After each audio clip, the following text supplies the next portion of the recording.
Coldwater Mining Camp once sat deep in the mountains of Colorado, far from highways, far from help. In the late 1800s, it was a silver boomtown. Hundreds of miners lived there men, families, children, a post office, a schoolhouse, a saloon that never closed.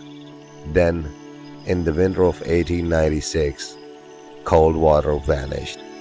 Not slowly, not over years, over a single season.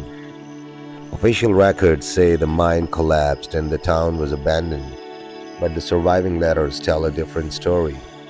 They speak of sounds coming from underground, not cave-ins, not explosions, but knocking, rhythmic, intentional. Miners wrote that the earth beneath Coldwater felt hollow.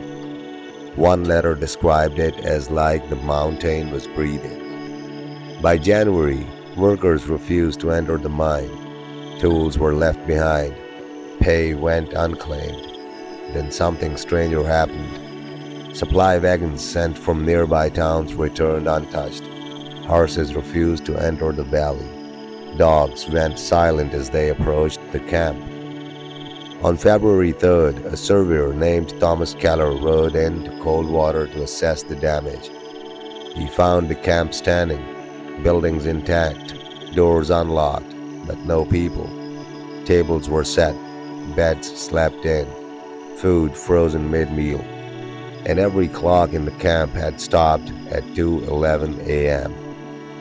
Thomas Keller stayed the night. He later wrote the Coldwater felt wrong after sunset, not abandoned, but paused.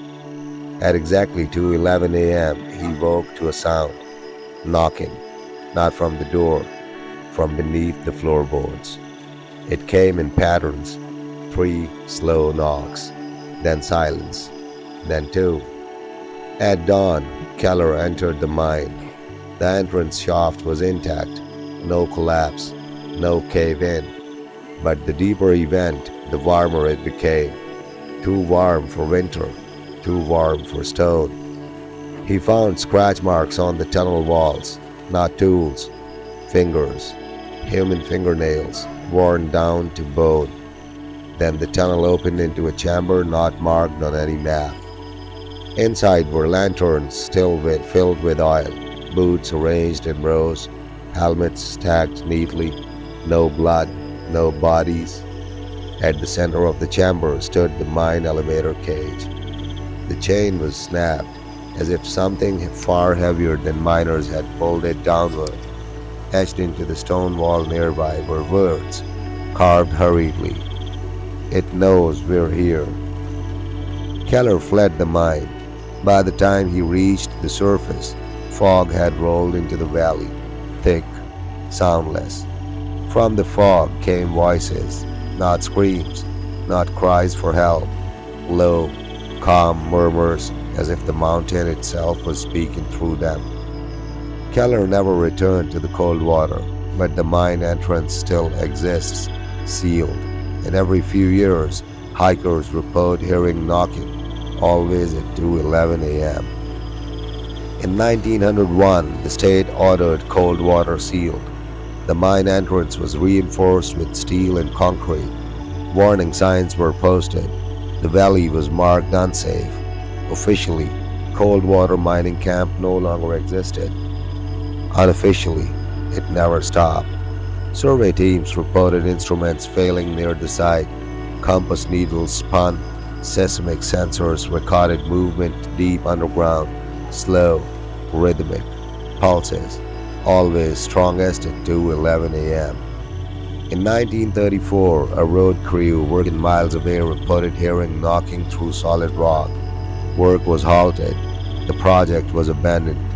In the 1970s, hikers reported seeing lantern lights moving beneath the sealed entrance. No power lines, no access.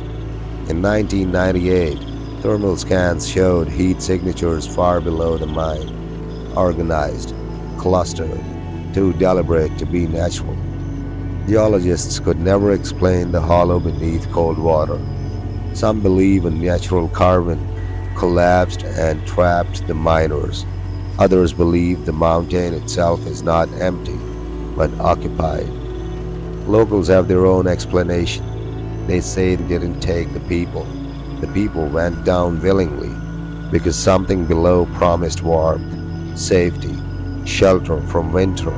And once they answered, the mountain never let them back.